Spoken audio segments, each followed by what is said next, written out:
Oakdale City Council meeting, January 22 of 2019. Sue, would you take the roll, please? Here. Here. Here. Here. Please join me now in the Pledge of Allegiance.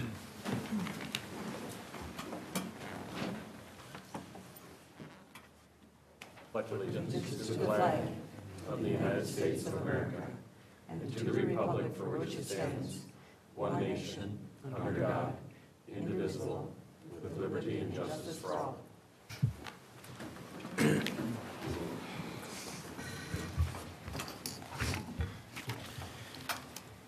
First order of business tonight is the approval of the minutes. There are four meeting minutes that we were provided. Let's take them one at a time. First one is from workshop that we had in November 27 of 2018. Does any councilors have any comments or questions? Can I have a motion to approve them, please? So moved. Can I have a second? Second. Motion is second. Any conversation? All in favor say aye. Aye. Opposed? The meeting minutes are passed as presented. Next up would be from the regular meeting, November 27. Any questions? Can I have a motion, please? So moved. Can I have a second? Second. There's a motion and a second. Is there any questions? All in favor say aye. Aye. Opposed? Then the meeting minutes are passed as presented. Thirdly, there's a meeting minutes of the Truth and Taxation meeting and the regular meeting from December 11th, 2018. Does anybody have any questions there? Can I have a motion, please? So moved. Can I have a second? Second. There's a motion and a second. Any conversation? All in favor say aye. Aye. Opposed? Thank you. Those meetings are passed as presented, or the meeting minutes are passed as presented. Finally, we have another regular meeting from January 8th. Any questions there? Can I have a motion, please? So moved. Can I have a second? Second. There's a motion and a second. Is there any conversation? All in favor say aye. Aye. Opposed? Then those meeting minutes are passed as presented. First item up on the docket then is our public hearing, the first public hearing of the night, which is dealing with a liquor license request for What's on Tap LLC.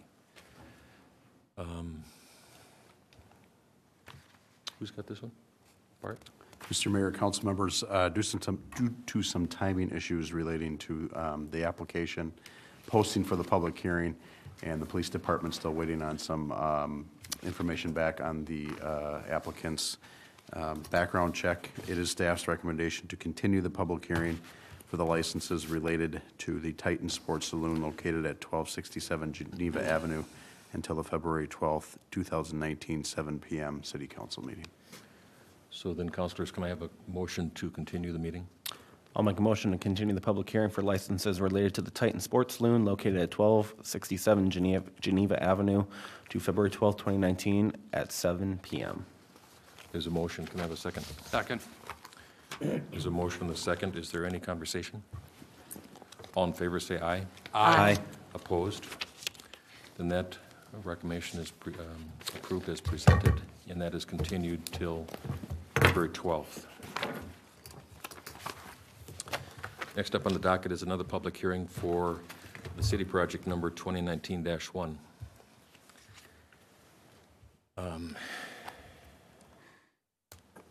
What we're going to do here is really two hearings. One is the improvement portion itself, and one is the assessments. And a notice of this meeting has been provided through mail, published notice, and I will ask the city clerk, Sue Berry, include in the record for the proceeding the published notice of public hearing and the affidavit of the mailing upon the affected property owners. So tonight we're here to consider the improvements and the assessments for this project, project number 2019-01, and this constitutes the improvements associated with the various streets listed on the memorandum provided by the city engineer, Brian Bachmeyer. I will shortly call upon the city attorney, Jim Thompson, to provide further explanation of events here tonight. The city attorney works with us to ensure that the proper procedures are followed for the assessing of the costs of the project. Before we get started, however, I want to go over some ground rules that we are going to follow during the course of this hearing. First, as we customarily do in Oakdale, we're going to continue treating each other with respect and courtesy that we have come to expect as part of our normal public hearings. Second, I'm going to ask that each of you that would like to speak, please approach the podium, give us your name and your address, and while you are free to speak on these matters, I would ask you that you attempt to limit your comments when possible to around 3 minutes. And if somebody in front of you have already spoken about that same topic, do not repeat necessarily the matters that you've just heard your neighbors say, unless you have something new to add, of course. And above all, our purpose here tonight is to ensure that you have a fair and adequate opportunity to be heard on this issue. And we can best accomplish this by being focused in our comments and discussion. So unless there are questions from council, I'm now going to turn the meeting over to Attorney Thompson for his outlining of the specific procedures we're going to follow tonight. Mr. Thompson. Thank you, Mr. Mayor. Any questions? I'm sorry. No? Okay, Mr. Thompson. Right, the purpose, there'll be 2 hearings tonight that the City Council will be conducting. The first one is on the public improvement project itself. The purpose of that is to take input on whether or not to do the project, award the contract, and do the project. The second hearing is on the special assessments that are being proposed to be adopted for each one of the properties. And you have a chance to come and speak to that issue. One important thing for anybody that might be objecting to the proposed assessments, in order to preserve your rights to continue to appeal those assessments, you need to submit in writing to the city clerk before that hearing is over tonight. If the fact that you're objecting doesn't need to be a complicated statement, just a statement with your name, sign your name, and just say you're objecting to the special assessments on and give the address of your property. But you need to make sure that that goes to the city clerk before the public hearing is closed, the second public hearing on the assessments, in order to preserve your right to appeal those in the future. And I'll be happy to answer any questions that might come up during the hearings. Very good. Quick question. Councilor Zabel, there's a question for I Jim. think Brian just said my question. Jim, typically we have forms for residents to fill out. Do we have some? Yeah, yes, there's a form, yeah, there are forms. There are forms in the back, thank you. Anything else? Okay, let's begin then, and we'll have the staff presentation. Honorable Mayor and members of the council and also neighbors adjacent to this year's improvement area, we will conduct 2 hearings tonight. The first one is the improvement hearing, which will talk about the improvements. And then when we're completed with that, we'll move into the assessment hearing and talk about how the project will be financed. The neighborhoods that we're looking at for next year are the 2 shown up on the overhead projector. The one on the left is adjacent to Hadley Avenue, basically from 42nd Street up to 44th. And then also to the right is the neighborhood that's east of 694 south of 50th Street, primarily the Heather Ridge area, from 44th again up to 50th Street. This encompasses about 2 3/4 miles of neighborhood streets. The purpose of the public hearings tonight, the first one being the improvement. We'll talk about why we're looking at these areas, what we're proposing to do, and when we're proposing to do it. We'll describe the improvements, an opportunity to hear testimony from the neighbors affected by this project, and then the council will have to deliberate and determine if they want to order the project, and it does require a 4/5 vote of the council. When we're completed with that hearing, we will then move into the assessment hearing, where we'll talk about how the project will be financed. So on that, we'll describe the project financing, again, an opportunity to hear testimony on how the project is being funded, and then the council will have to deliberate and decide if they want to adopt the assessment role. So we're really talking about project, process, policy, and policies. As it relates to the public improvement, really our objective is threefold. The first being to improve safety, and we do that by improving the pavement conditions in our neighborhoods, and also providing and improving our street lighting system.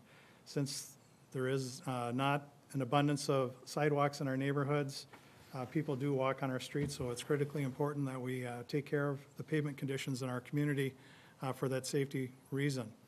The lighting also enhances people walking in the streets because it does provide more of a uniform lighting condition. Those neighborhoods were developed when the city had a very limited lighting standard, primarily lighting up intersections with a 30-foot tall commercial-type lights. Now we actually install 13-foot LED lights about every 240 feet, so it does provide a more uniform lighting on the street for pedestrians and motorists. The second objective of our program is to contain maintenance costs.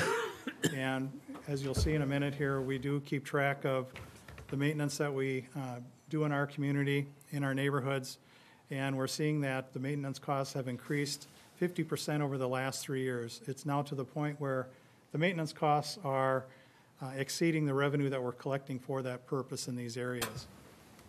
Continuing to patch the streets is very inefficient. It's very expensive to send a crew out there with the truck and a couple of tons of asphalt to throw it down, and it's not very attractive and it's not very durable, and so it doesn't last very long. So it's to the point now where maintenance is becoming an issue in these neighborhoods. And the final objective is to avoid having to establish barriers that may affect the delivery of services to your neighborhood. And that's primarily happens in the spring of the year. As the streets get older, they get brittle, and we have to start restricting the loads that go on the street, and it could start affecting the ability of contractors to deliver materials or supplies to your home if you had some remodeling that was occurring at your home. I don't have too many engineering slides, but I apologize, this is one of them. And this really shows how pavement ages over time. Along the bottom, you can see the scale, 0 when it's first built, at 10 years, at 20 years, at 30 years, at 40 years. And you see the dark dotted line, that's the pavement condition. Obviously, as pavement gets older, it deteriorates at a quicker rate. And again, because it does get brittle and ages, there's weather aging, those kind of other distresses. The open dotted line that you see starting at the bottom and going up, those are maintenance costs.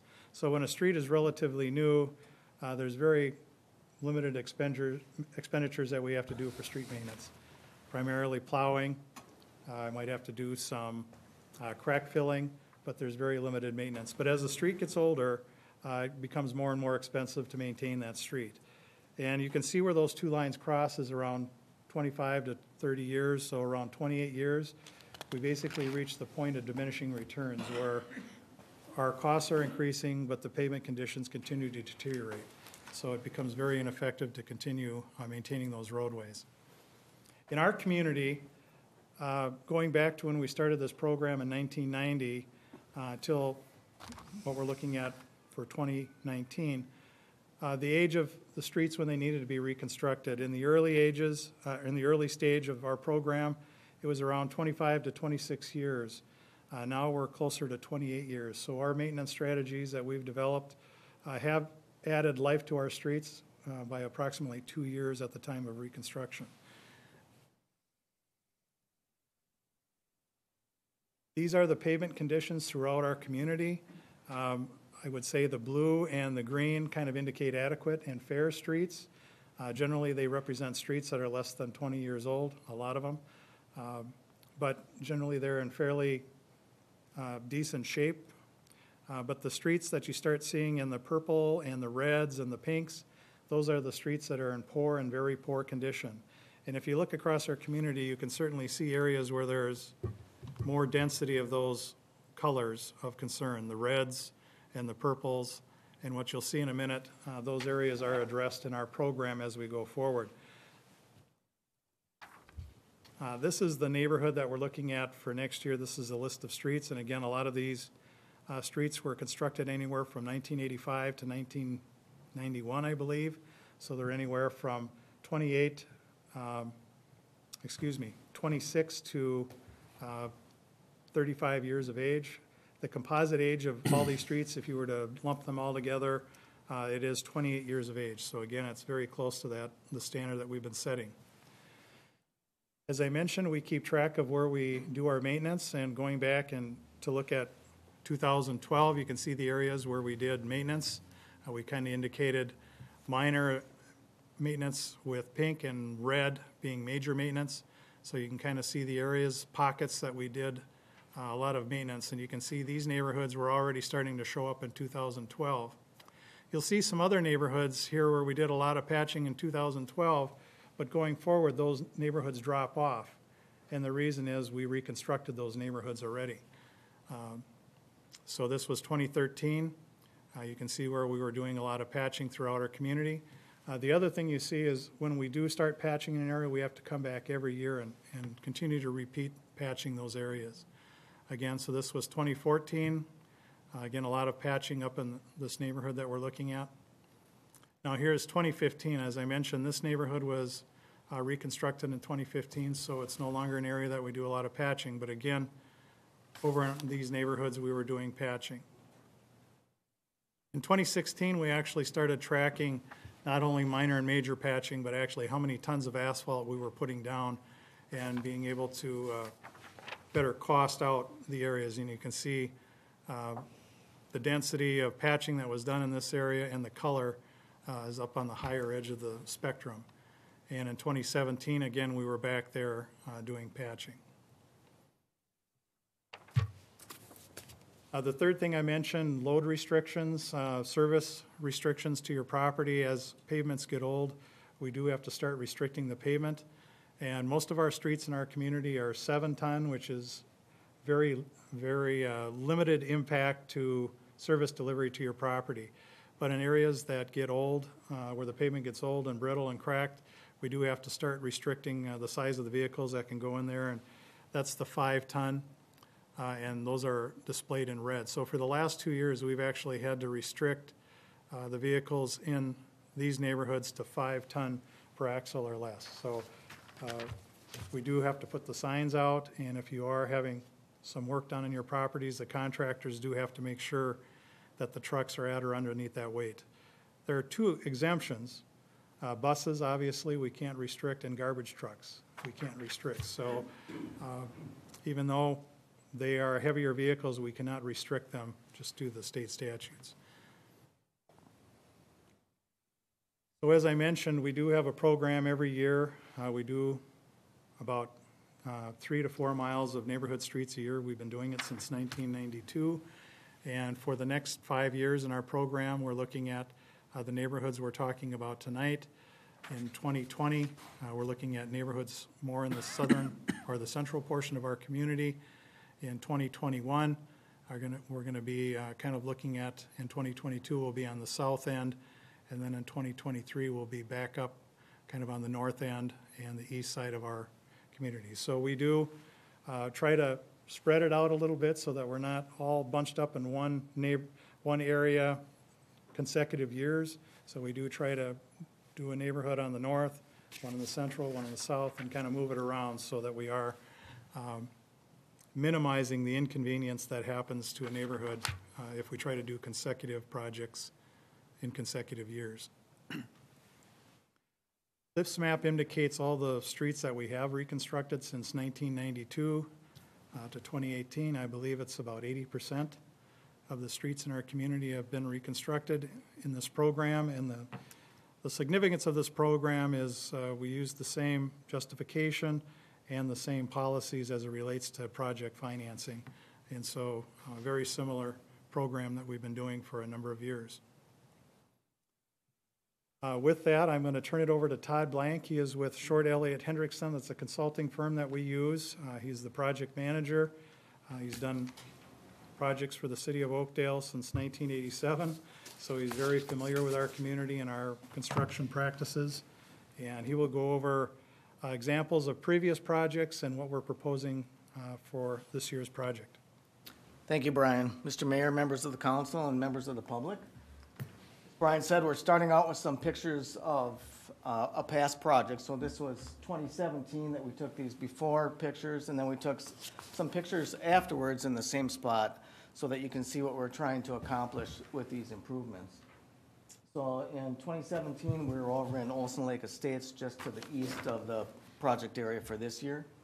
And this was Helmo Avenue before we did the project. And you can see the age of the street, all the different colors of pavement and the expensive patching that Brian talked about. The older 30-foot tall steel streetlights that don't meet current standards. And then this is that same location after the project. So you'll see brand-new pavement from curb to curb. So we're replacing that pavement, giving it another 28-year some life. We are taking care of the worst spots of the curb and gutter. So curb and gutter that is settled so bad that it's letting water down into the subgrade and it's affecting the life of the street, or very severe cracks, major settlements. Those are the types of things that we're looking to fix. So you'll see that. We did end up installing a sidewalk on that project. There is not one planned for this year. Then the new city standard street light. This is for the collector streets, the busier streets, which Helmo in that project is a collector streets. We don't have any collector streets in the project for this year. This is Hillvale Avenue, same type of patching, different street treatments that the city public works has had to do. And then that same area afterwards. Again, some spot curb replacement. There is one of the newer residential lights in here, the 13-foot tall concrete poles. We'll see a better picture, I think, of that. And then the brand-new pavement in between the curb and gutter. Holly Avenue, same type of street age condition. And then afterwards, this is the residential standard street light. So a concrete pole with a acorn-type fixture on the top. 24th Street before, and that same area afterwards. So that's what we're trying to accomplish with these improvements. These next pictures are of the 2019 streets. So this is 41st Street Court looking to the east. You can see recent patching, some older patching, and other treatments that are expensive just to try to keep the street in service. Upper 42nd Street looking to the east. Same type of very severe cracks. Pavement's really showing its age. You can't really properly start and stop anywhere to try to patch this type. We can't just put a new layer of blacktop on top. Those cracks will all come right back through. Upper 43rd Street, same type of distress. The older 30-foot steel lights that don't meet standards. Helena Way looking to the north. Same type of conditions. And Heather Circle. Again, very expensive patching and cracked pieces that just don't end. They're starting to turn into potholes. Hayward Road, looking to the north. Same type of cracking conditions. So that's what we're trying to accomplish. The proposed improvements are replacing that pavement in between the curb and gutter. But before we do that, we want to take care of everything underneath the street. So the city has water main, sanitary sewer, and storm sewer. So there will likely be some work with the fire hydrants, with the water valves, maybe some work with the sanitary sewer. A lot of that we can do on the inside. And then on the storm sewer, there will be some repairs of some of the catch basin structures. We're also looking at adding a couple structures just to increase the capacity a little bit based on what we heard at the neighborhood meeting from the property owners. So those three types of things we want to take care of with the city utilities. Then, as Brian said, we want to leave the project with a uniform standard street lighting system. So we'll be going through and putting in a new street lighting system throughout the whole project area. Again, those 13-foot tall lights approximately every 3 lots or every 240 feet. And then we'll be looking at the street signing as well and taking care of any upgrades that have to be done with that. In addition to the street improvements at Oakfield Park, there are some improvements planned to the playground to replace that equipment and also to repave the trail that goes through the park. And then the dog park, the parking lot for the dog park, which is currently gravelled. We plan to put in curb and gutter and hard surface that as long as we have those same type of contractors out here. So those park costs are not included in the costs and the assessment part of the project. And then in addition to the city utilities that are out there, the private utility companies also have their facilities. So we'll be in contact with them, asking them to review their facilities, if they have any repairs or upgrades, to schedule those to be done with the project. So sometimes Excel Gas will come in and upgrade and replace some of their gas mains. So there may be some of that happening as well, but that will be separate from the city's contractor. That would be done by the private utility companies themselves. The construction process itself, it would start with reclaiming that pavement, and what it is there's a big grinder that goes down the street. It chews up the blacktop, mixes it with the gravel into a gravel material that we can reuse on the project. So we're kind of recycling that pavement. The top, basically 3 inches, the contractor will then grade off, and they'll use that elsewhere. Then we'll do the spot curb repair. So we will go through and mark all of the curb with paint, so you'll see that ahead of time. But again, marking the very severely cracked or settled curb that doesn't flow properly. The utility repairs, the city utilities and private utilities will be done at that same time under gravel conditions. And then there will be a streetlight contractor working throughout the project area, installing new streetlight wiring in the boulevard area, and then installing those new streetlights at a uniform spacing. After that is all done, the first layer of blacktop can be paved. We call that the base course, but it's the first layer of blacktop. And there's 2 total layers. And then the time that the street is from the time that the street is ground up to the time that that first layer gets paved, we give the contractor about 3 weeks or 21 days to do that.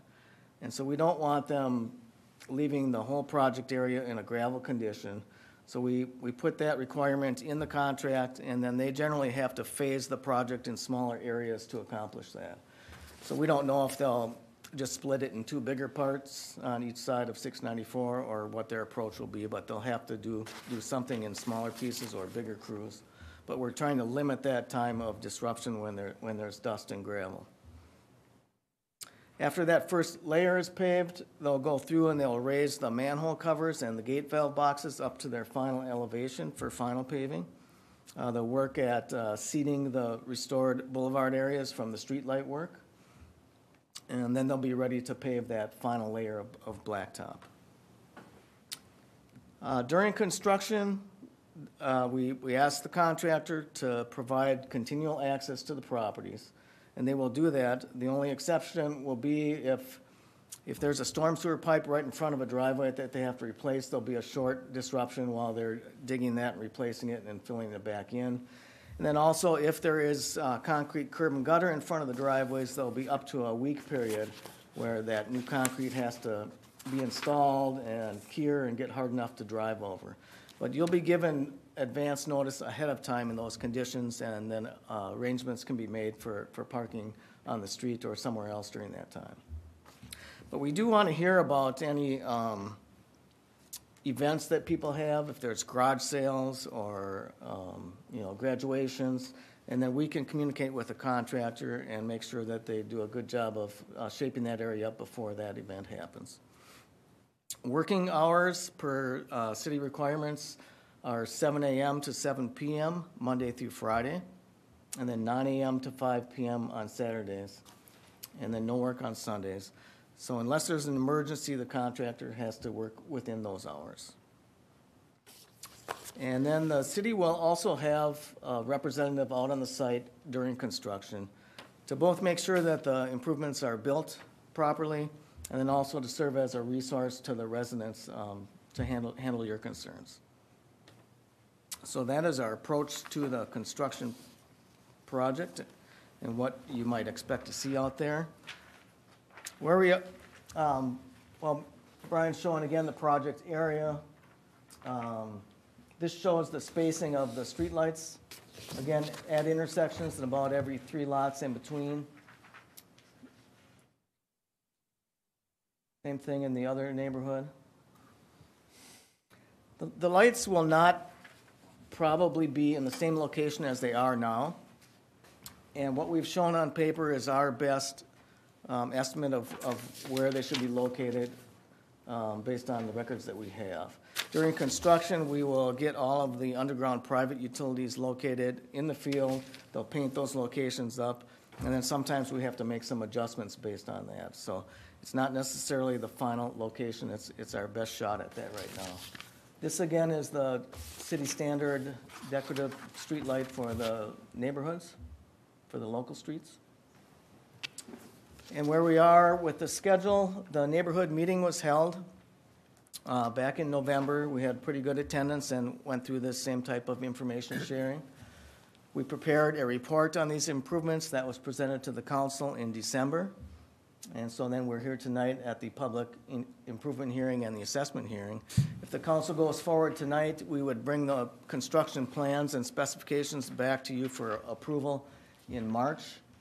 And if those are approved, we would seek bids, bring those back in April, and at that point, a contractor could be hired for this project. We want to be ready so that the contractor can start in May, depending on weather and their work schedule. And then we want all of the work to be done in September. But again, remember that it's phased in smaller pieces to minimize the disruption. Thank you, Todd. With that, the presentation is completed for the public improvements. It's an opportunity then to hear testimony from the neighbors and then for the council to deliberate the project. Very good. Just before I open it up to the people in the audience, do any councilors have any questions of Mr. Blank? Todd? Okay, so now we're going to have the opportunity for the property owners to testify on the proposed improvements. I'd ask you to remember that we have the two hearings, the improvement hearing and then the assessment hearing. So if you want to come up and comment on the project and the proposed improvements, please do so, holding comments about the assessment piece to the next hearing. So please come up and introduce yourself and share your thoughts.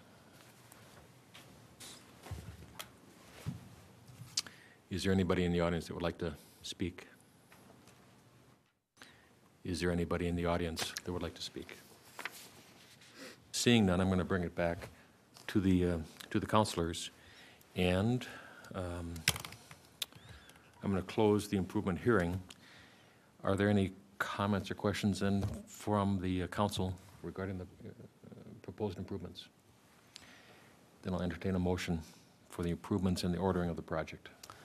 I'll make a motion to waive reading and adopt resolution number 2019, ordering city project number 2019-01, the 2019 street improvements as presented. There's a motion. Is there a second? Second. There's a motion. The second. Is there any questions or comments? All in favor say aye. Aye. Opposed? Then the motion passes as presented. Thank you.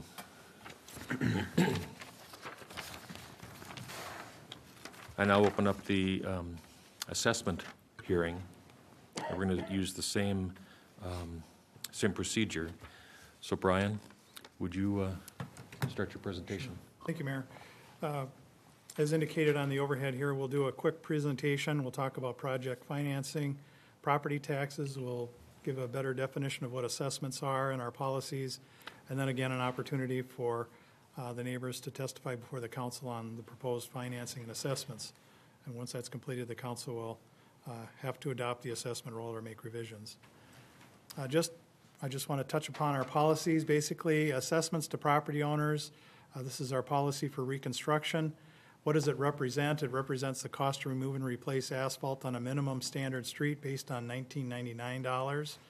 It works out to $49 a foot, an adjusted foot. What we mean is basically the width of the lot at the building setback is generally where it's determined.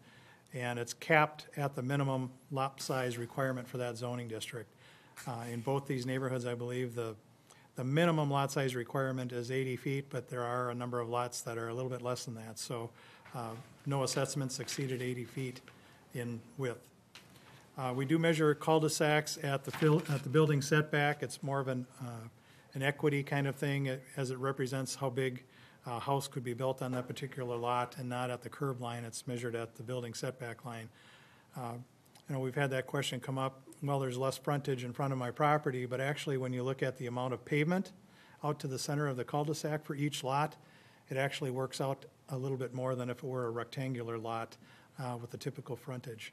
So again, it's more of an equity thing to measure the width of the lot at the building setback. The standard that the city has to meet is that we cannot assess more than the increased market value to the property. That has been defined by the courts as the benefit to the property. Not that we work with the county assessor in having the assessed values adjusted, but we have had an appraiser review our policies and rates and determine that they are defensible if we were to go to court. For this particular project that we had discussed tonight, the estimated project is $2.75 million. The assessments to the individual properties total $1,128,000, or about 41% of the project. The balance of the improvements are financed with city funding sources. And with that, I'm going to turn it over to Suzanne Warren. She is the city's finance director to talk about project financing. Thank you. Of course, this is nobody's favorite part of this project, but we do believe that it's a very important project for the city. We think that it's very important to maintain the quality of the infrastructure and the quality of the streets throughout the city of Oakdale. It maintains a high standard and a high quality of life for the city of Oakdale. So I just wanted to take a minute and point out to you why we assess a portion of this instead of use property taxes to pay for this kind of project. And as you can see here, this is an example of a property that maybe has a value of $176,000. And on that property, only $592 of property taxes come to the city. The majority of the property taxes that the city receives from that property goes for public safety. So that's about 37% of your property taxes actually go to fund public safety. So $224 of your property tax, and that includes police, fire, protective inspections, and a levy for improvement of public safety facilities. And that's actually a pretty small price to pay to have 24/7 police and fire services. The next portion that you'll see is public works. So in this particular property, only $97 goes to public works. And if you take a look at street maintenance, $30 a year we can allocate from those taxes to street maintenance. So all of that patching, all of the snow plowing, striping, everything that maintenance of your streets comes out of that $30 a year. And clearly that's not enough money to allocate to do complete reconstruction of roads. This is just a little bit more information that shows you how your property tax dollars spent. There's general government costs, parks and recreation. We set aside some money for capital buildings, kind of for future planning and for debt service. We have bonds that we issue to pay for some reconstruction projects, and that represents that debt service allocation of $129. We've also included an example of a house that has a little bit higher value of $260,000. We tried to take a couple properties in the area that are going to be reconstructed so that we could show those individuals where their property taxes are going. The percentage breakdown is very similar, but the amounts are going to be higher on a property that is valued higher. So a property valued at $260,000, the amount that goes to the city is $943,000. Again, 37% goes to public safety. In this case, only $262 a year for police services and only $48 a year for street maintenance. So another reason that it's appropriate to use special assessments as opposed to property taxes, when you use a special assessment, you're assessing the property for the benefit that property is receiving.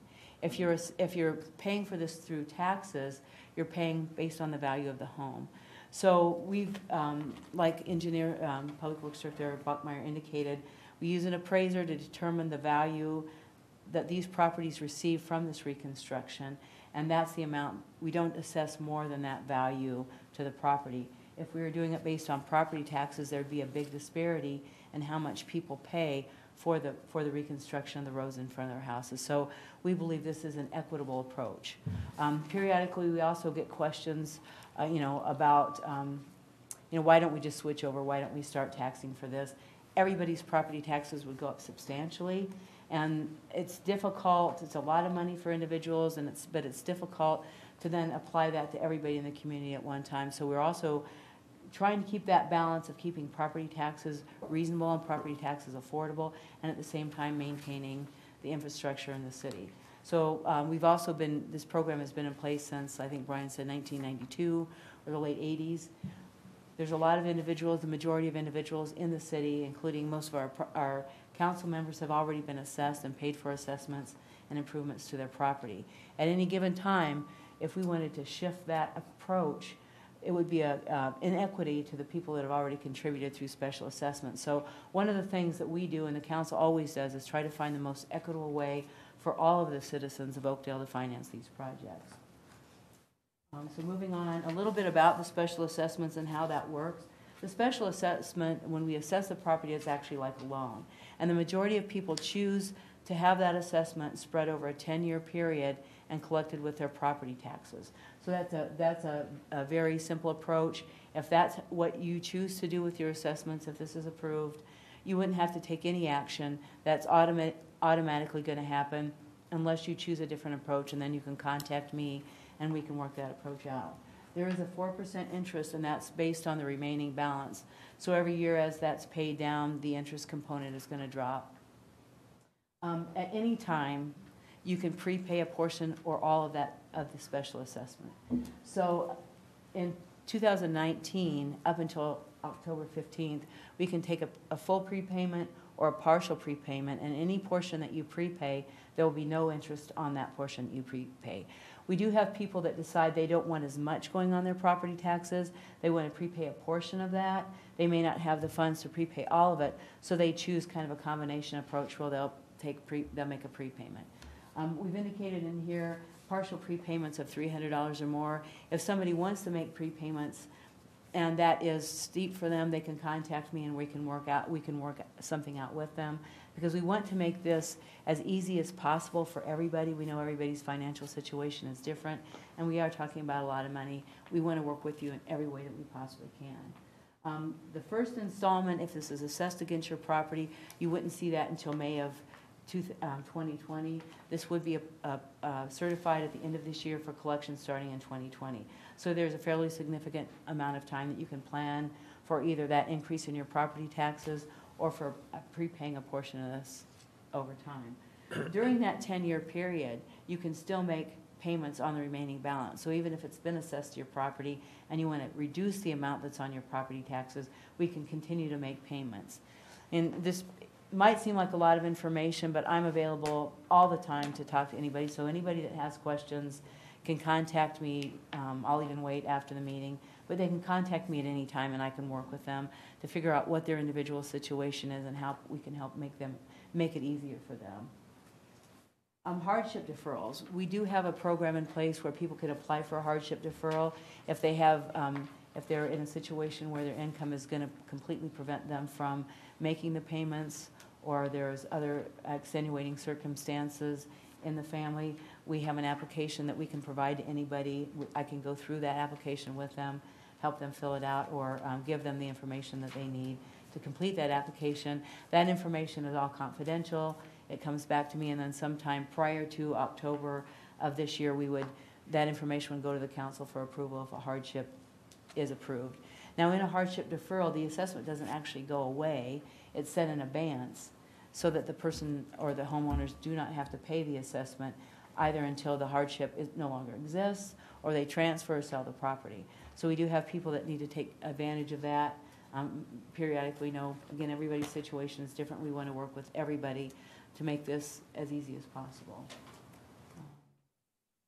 So I guess that's it. I'll turn it back over to Brian, and I will wait after the meeting and make myself available to anybody that has questions.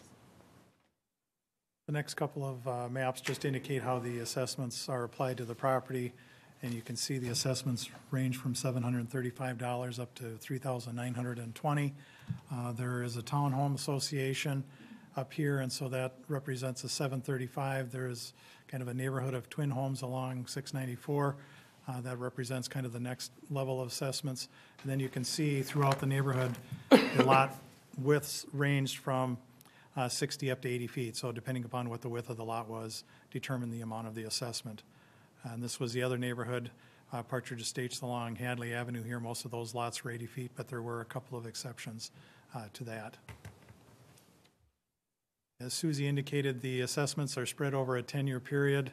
We did include this packet of information to the information we mailed to the residents, but this particular example, if you had a 70-foot lot and the resulting assessment was $3,420, you would pay 1/10 the principal every year, which is $343, and then the interest component on the unpaid balance. So the first year, about $510, and then decreasing down to $356 by 2029 over the 10-year period. This is an 80-foot example. The resulting assessment is $3,920. Again, 1/10 the principal every year, $392, and then interest on the unpaid balance. So the first year, the payment would be $581.88 down to $407. As indicated earlier, a large portion of our community has been reconstructed, the neighborhood streets. This shows 8,367 properties within our community. We have about 10,000 total, so we're at about 83% of our properties have been assessed for the improvements adjacent to their property following similar policies. And this is just a copy of the assessment roll that's in the council packet. It shows the property owners, it shows the frontage and the assessment rate and the resulting assessment. And again, that totaled a little over $1 million. That concludes the presentation. Turn it back to the council. Very good. Thank you, Brian. Thank you, Susie. Property owners, now you have the opportunity to testify on these proposed assessments. If you do intend to appeal, you need to submit that written appeal to the city clerk prior to the close of this assessment hearing. So prior to, I'll give you a warning again before we close it, just in case you want to make that appeal. So anybody in the audience that would like to comment on the assessments, please approach the podium, state your name and address, and share your thoughts.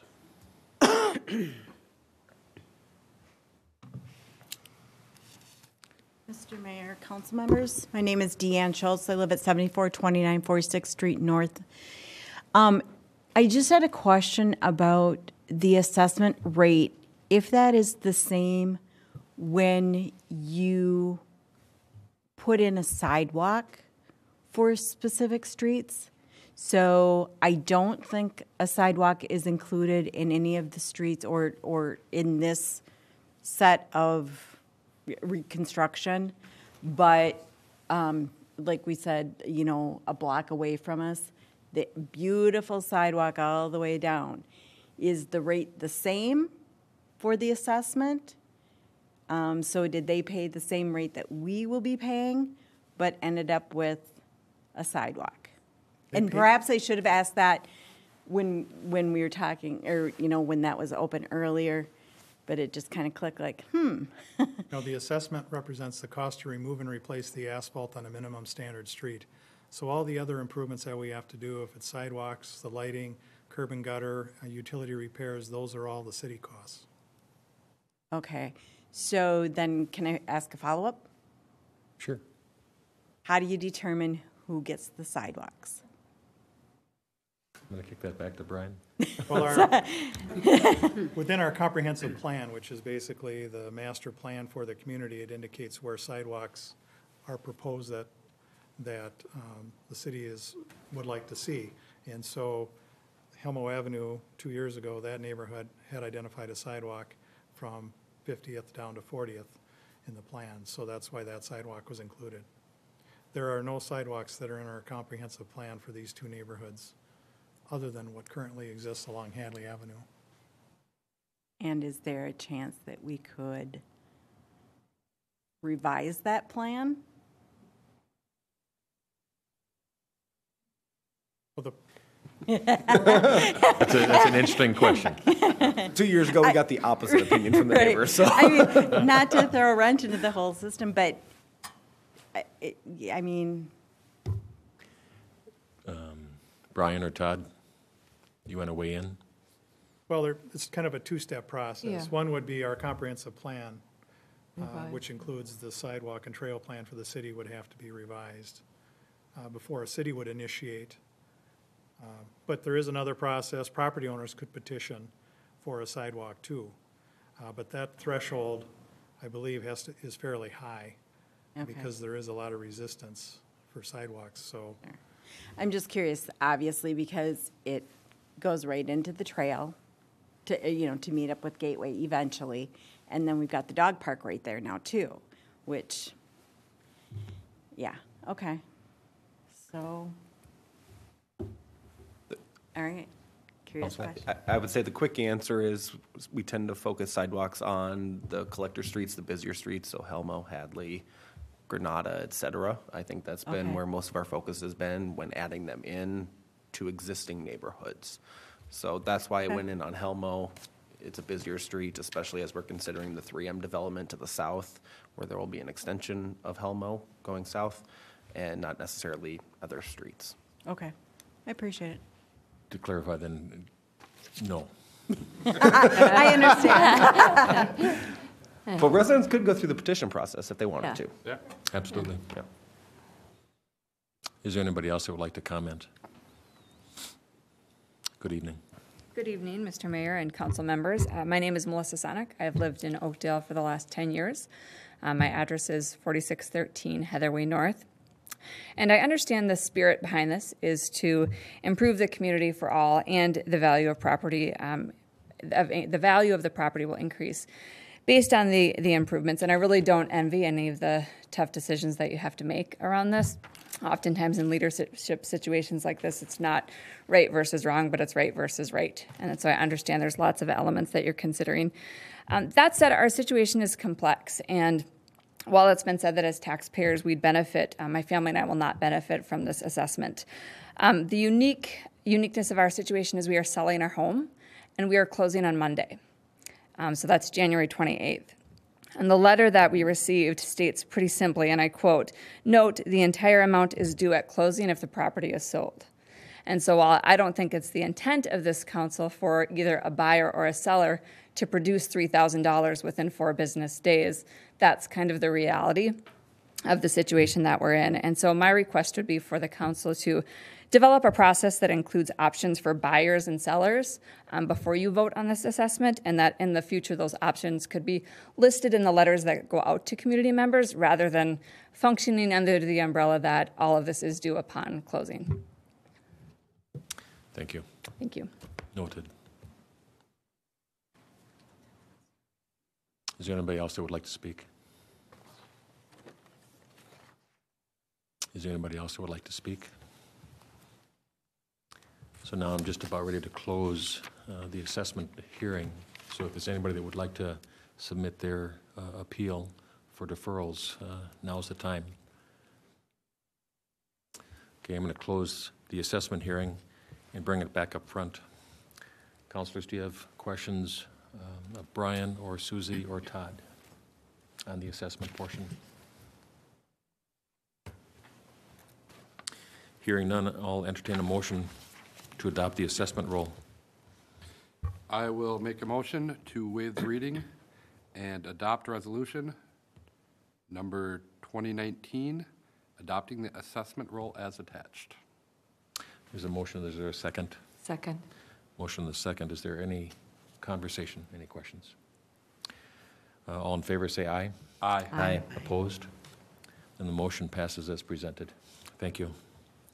And thank you, everyone, for coming tonight.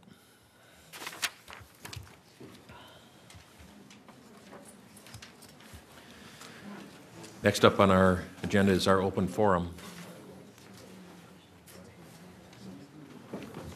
We'll just wait a minute here while people get excused.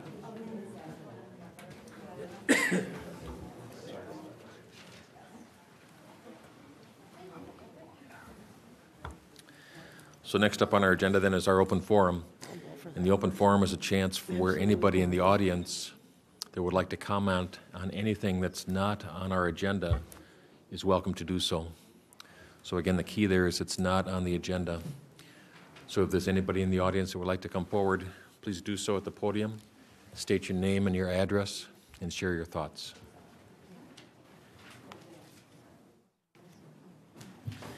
Is there anybody that would like to come and share their thoughts? Seeing none, I'm going to move to the next item on our agenda, which is the consensus motions. We have one in front of us tonight. Does anybody want to remove that one? Can I have a motion then? I'll make a motion to approve the consensus motions A, just one, wow, A as presented. We never have just one. Yeah, I know. It looks so sad on the Is list. there a second? Second. There's a motion and a second. Is there any conversation? All in favor, say aye. Aye. Opposed? Then that motion passes as presented. Next on our list is our Advisory Commission meeting minutes. In front of us, we have the Planning Commission meeting minutes from October 4th. Does anybody have any questions about that or comments? And we're just going to acknowledge that we have them. Thank you. And then next up is our chance for the Public Works Director, City Engineer, Mr. Bachmeyer. Honorable Mayor, members of the council, the one item I have listed on the agenda is in regards to the Hadley 36 interchange project. A number of actions are requested tonight. We did talk about this at the workshop earlier this evening. But Washington County did open the bids on January 10th. 6 contractors did submit bids for the work, with the low contractor bid coming in at $22,108,508.70. It was slightly less than the engineer's estimate of $22,918,000. Does appear to be a very competitive bid.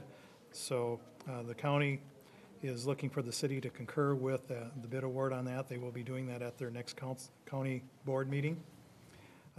This also triggers 3 agreements, one being with MnDOT in Washington County and the city. It's a tri-party agreement.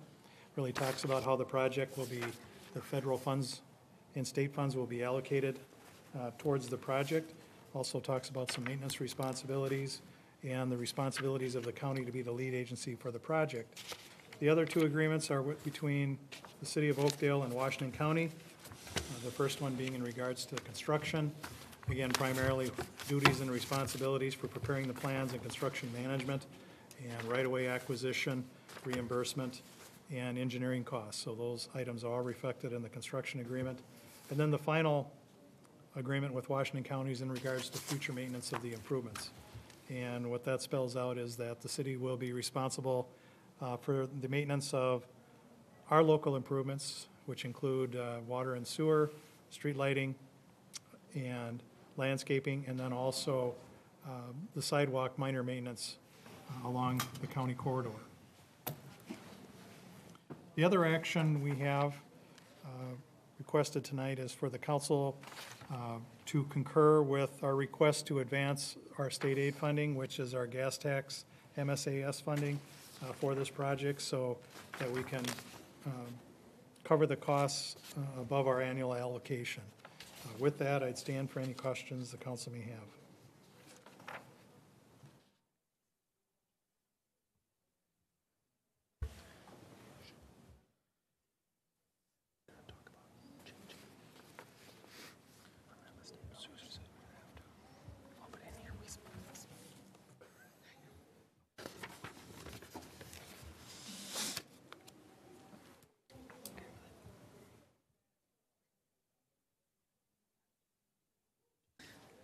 What we're talking about, Brian, is the question on the advancement of the MSA eligible costs. The motion talks about just doing that, funding to cover the eligible costs. Actually, I would push back on that. The actual resolution specifies an amount. So the text of the resolution gives an amount to request to advance. Yes. The question we have is, Right. should we table that one if council wants to continue talking about that amount, or pass it and amend it later? My advice would be to pass it and we can amend it later. At least it gets it rolling and puts the state on notice that we're going to be requesting in advance. Okay. So we can certainly amend it. Okay. You comfortable? Yeah. Okay. Questions? Other questions of Brian or comments? One comment is that this is a very significant bridge and unique in that it will have the 3 roundabouts. Yes. It's also unique that on a very tight site, some talented engineers figured out a way to skew that bridge from right now the alignment for Hadley crossing 36th is pretty perpendicular, and to make it all work to provide access onto 36, getting to 694, facilitated or required skewing that bridge. So it's pretty cool. It's also acknowledging that the Fleet Farm Corporation contributed quite a bit of land. And there's been efforts also from Senator Lilly and Senator Uyghur and Representative Lilly to facilitate a TED grant that'll help support the costs of this. So we thank them for that. So let's go ahead and make some recommendations. Take the first one that's on our list. Would somebody make a recommendation about that? I'll make a motion to waive reading and adopt resolution number 2019, authorizing the appropriate city officials to enter into a cooperative construction agreement with the State of Minnesota Department of Transportation in Washington County regarding City Project 2017-02. There's a motion. Is there a second? Second. There's a motion and a second. Is there any questions or conversation? All in favor say aye. Aye. Aye. Opposed? The motion passes as presented. Thank you. We have 4 more to go. I'll make a motion to waive reading and adopt resolution number 2019, authorizing appropriate city officials to enter into a cooperative agreement with Washington County for maintenance regarding City Project 2017-02. There's a motion. Is there a second? Second. There's a motion and a second. Is there any questions? All in favor say aye. Aye. Opposed? That motion passes as presented. We have number 3. I'll make a motion to waive reading, adopt resolution number 2019, authorizing appropriate city officials to enter into a cooperative agreement with Washington County for construction costs of City Project 2017-02. There's a motion. Is there a second? Second. There's a motion and a second. Is there any questions or conversation? All in favor say aye. Aye. Opposed? That motion passes as presented. Number 4. I'll make a motion to waive reading and request to advance municipal state aid street projects, MSAS funding to cover the MSAS eligible costs regarding CP 2017-02, 36 Hadley Avenue interchange project. There's a motion. Is there a second? Second. There's a motion and a second. Is there any conversation or questions? All in favor say aye. Aye. Aye. Opposed? That motion passes as presented. And the last one. I'll make a motion to concur with Washington County's award to Schaefer Contracting, as presented. There's a motion. Is there a second? Second. There's a motion and a second. Is there any questions? All in favor say aye. Aye. Opposed? That motion passes as presented. Thank you. Well done, Brian. Thank you. Yes. Next up on the list is our community development. Mr. Streeter. Mayor and council, I have nothing this evening. Councilors, anything for Bob? Thank you. Chief Sullivan, we have an action. Honorable Mayor and council members, as you know, a tobacco license application is before you tonight. If approved, the applicant, Ali Magtha, will be the owner of Premier Tobacco and Vape Inc., which will be located at Bergen Plaza in the current location occupied by Super Smokedale. It is anticipated that the name of the business will formally change to Premium Tobacco and Vape within 30 days of the sale closing. The city attorney's office and the police department have determined that the current applicant has no identifiable disqualifying factors that would prohibit his receiving a license. While we had questions that there was a financial family relationship between the applicant and one of the previous owners, we are comfortable with the issuance of the license because there appears to have been full disclosure of this arrangement by the applicant, and a check of his other similar businesses produced no negative information regarding his business practices. We very much appreciate the patience shown by Mr. Magtha during this extensive background investigation, and we anticipate his cooperation in the future should issues arise. With that, I will stand for any questions that the council may have. Thank you, Chief. Councilors, anything for Chief Sullivan? Excuse me. One question, I was just talking with Councilmember Zabel, and Bob Streeter, maybe you can help. The desire is to have the sign, Smokedale, changed to reflect the new business. I didn't hear Chief Sullivan comment that was a requirement, that was going to happen. It's just anticipated. Is there anything that would stop us from requiring that signage to change? Mayor and council, really what the city regulates is the size and the location, but not the content. So that's what we would look at. I don't know if the city attorney has any. Mr. Mayor, members of council, I concur with Bob. I think it's pretty clear the applicant desires to change the name, so I can't imagine it won't change. But really, we don't have any control of what the sign says, if it's lawful in size and all other, zoning regulations, so. Okay, thank you. I can say, Mayor, their legal documents that were connected to the purchase do indicate a 30-day transition on the name. Again, whether that happens or not, I don't know, but that does appear to be the plan. Okay. But Chief, to clarify, that's just the legal name of the business, not necessarily what's public facing, correct? Not necessarily. The 30-day requirement in the purchase agreement is just to legally change the name, not necessarily what is displayed on the building, correct? Yes, correct. Okay. Correct. So that 30-day wouldn't necessarily apply to the signage. It probably would not. Okay. Councilors, anything else? Then, can I have a motion, please? I'll make a motion to approve the issuance of a tobacco sales license to Premium Tobacco and Vape, Inc., doing business as Premium Tobacco and Vape, located at 7141 10th Street North, as presented. There's a motion. Is there a second? Second. There's a motion and a second. Is there any questions or conversation? All in favor, say aye. Aye. Aye. Opposed? Then the motion passes as presented. Thanks, Chief. Thank you. Thank you. Next up on the list, or on the agenda tonight, is the time with the city attorney, Mr. Thompson. Mr. Mayor, members of the council, nothing specific to report, but happy to answer any questions. Councilors, anything for Jim? Very good, thank you. Next on the agenda is our administration time. Mr. Fisher. Mr. Mayor, council members, I have nothing additional to report tonight, but I would stand for any questions. Any questions, councilors? Thank you. Next agenda would be our council presentations, and there's five that I have tonight.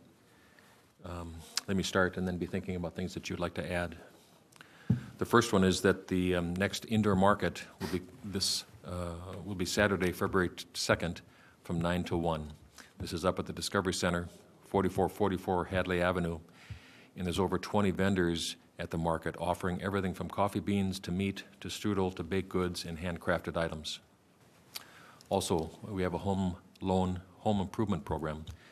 So please call the city at 651-730-2721 to learn about low-interest loans for home improvements or if you need to make emergency home repairs. Dog Sled Day is coming up, and if you want to discover more about the world of dog sleds, please come up to the Discovery Center, again located at 4444 Hadley Avenue, on February 9. This starts at 11 o'clock, and it's a free family fun event.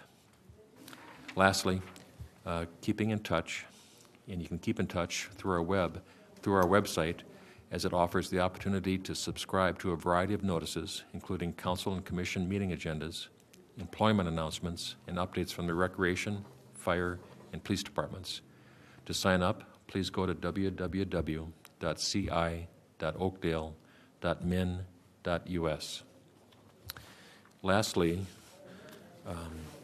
we had a closed session. The City Council met in closed session on January 8 for our annual evaluation of the City Administrator, Mr. Fisher. I'd like to read into the record a summary of the conclusions from that meeting.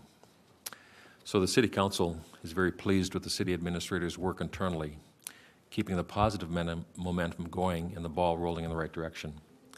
The City Administrator's handling of external relationships with various stakeholders is also very good. The City Council discussed matters that they would like the city administrator to focus on in 2019. That included the following: continuing management and nurturing of relationships with stakeholders and associates. This includes more frequent contact with legislatures. It also includes increasing the amount of important information sent to city council members, and during council one-on-ones, taking notes of thoughts, comments, concerns, and actions if appropriate. It also includes working on succession planning for various departments. It also includes being conscious of the need to help his direct reports achieve their goals professionally and personally.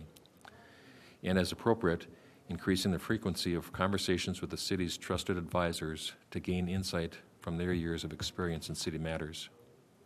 So on the whole, the City Council thanked the City Administrator for a terrific year and for his superb work. So thank you, Mr. Fisher. Mr. Mayor, I apologize, Mr. Mayor, council members, I just want to add one thing. We've never done that before, but City Attorney Jim Thompson informed us that you have to give some type of summary of a closed session. So that is why the mayor just read that statement. Okay. So just for clarification Yeah, it was purposes. a little bit unusual because Yes. we have never done that before. Okay. That was at the recommendation of the attorney. Okay. Always trust the attorney. No. Does anybody else want to comment on anything or share information? Then next on our agenda is our claims. We have in front of us the roster of claims from January 5 through January 18. Does anybody have any questions or want to inquire about any of them? Can I have a motion then, please? Motion to approve claims is presented. There's a motion. Is there a second? Second. There's a motion and a second. Is there any conversation? All in favor say aye. Aye. Opposed? Then the claims pass as presented. I'm now going to adjourn to the EDA, which is the Oakdale Economic Development Authority. Sue, would you take call roll, please? Here. Here. Here. Here. Here. We have just a few things on our list tonight, our agenda. So the first one, it deals with the approval of the minutes of December 11th, 2018. Does anybody have any questions about them? You and I. No, Jake was here for that. Oh, shit, that's right. Yeah, it was. Shoot, Yeah. excuse me. So moved. So moved. Is there a second? Second. The motion and the second. Is there any conversation? No. Besides bleeping. Where's the bleep button? Excuse me. Is there a delay? All in favor say aye. Aye. Opposed? The minutes pass as presented. The business items tonight are the election of the officers, and by default, the mayor serves as president, but we have the vice president position, the treasurer position, and the secretary. We have a couple of ways to do this. Mr. Fisher is going to weigh in on. Mr. Mayor, council members, just I had asked Mr. Streeter to provide just a quick overview of what the EDA is, what the EDA does, just for the new members of the council and then anybody in the public too, starting off this new year. So you don't have to do that, but that was a recommendation. I would recommend giving Bob a couple minutes to just kind of define the EDA. Good, I'd like that too. Mr. Streeter. Mr. President and Commissioner, so probably at some time in the future, I'll provide a more detailed analysis in the history of the EDA and the HRA in Oakdale. But for tonight, let me just say is an EDA is a public organizational structure with powers necessary to undertake specific activities necessary to achieve the city's economic development goals. So it is a corporate body, not unlike a city council. And the powers you have, for example, are to issue revenue bonds, service a limited partner, buy and sell property, operate public facilities, enter into joint powers agreements. And I think EDAs in the state of Minnesota were originated around 1986, and that was because cities found they needed specific powers to promote economic development. So if you think of an EDA that gives you certain powers, there are laws that says you can do this, this, and this, and that's what an EDA is. Now, a couple other things. The boards are usually 3, 5, or 7, and they have to have at least 2 council members if you have a board of 5 or 7, and 1 if you have a board of 3. So I've served on EDAs where it's been 5 citizens and 2 council members, and I've served on EDAs that have all city council members. In this city, it's always been the case that the council serves as that body. And then lastly, the officers are the president, vice president, secretary, and treasurer, and the mayor, through the bylaw, serves as the president always. And so the 3 officers that are elected are secretary, or vice president, secretary, and treasurer. And to be honest with you, you don't have anything to do because you have staff to do that on your behalf. But you have to have officers, so you don't have to learn any accounting or anything. It's just that's what you have staff for. So that's kind of a summary of what an EDA is. Yeah, one other comment I'll just say, oftentimes when cities do redevelopment projects or we issue housing loans, that's done under your EDA powers, not the city council. Very good. Okay. Thank you. Any questions for Bob? So the process then we're going to use for the election of the EDA officers is as outlined in our packet on the attachment. So I'm going to open up the ability to nominate people for the vice president position. I'll nominate Councilmember Zabel. So there's a motion to nominate? Yeah, I make a motion. Yeah, funny, To nominate. I was going to say the same thing. I make a motion to nominate Councilmember Zabel as vice president. Very good. So we don't need to have seconds in this process. Are there any other motions for the vice president position? Could I have a motion for nomination for the treasurer? I'll make a motion to nominate Commissioner Ingebrigtsen for the position of treasurer. Are there any other motions? Can I have a motion then for the position of secretary? I'll make a motion to nominate Commissioner Swedberg for the position of secretary. Are there any other nominations? I'm going to close the nomination process then, and I'd like to have a motion. I'll make a motion to close the nomination process for officer positions. Do you need a second? Yes. So here we go. The vice president is Councilmember Commissioner Zabel. The treasurer is Commissioner Ingebrigtsen, and the secretary is Commissioner Swedberg. So thank you very much. And I should say, do we need to vote on that or anything? it doesn't say we need to. Yeah. As long as. But I think do we? just to be safe. So let me ask a question, be sure that you all accept the role and the position Absolutely. that you've been nominated to. Like Bob said, you don't do anything. Colleen has to sign some paperwork, that's about it. So can I have a motion then for the positions that we just talked about? Together. I'll make a motion, I'll make a motion to elect Oakdale EDA officers as presented, or as nominated. I second. There's a motion and a second. Is there any conversation? All in favor, say aye. Aye. Opposed? Then the motion passes, and thank you, and congratulations. Can I have a motion to adjourn? So moved. Can I have a second? Second. There's a motion and a second. Any conversation? All in favor, say aye. Aye. Opposed? The meeting is adjourned. Thank you, and good night.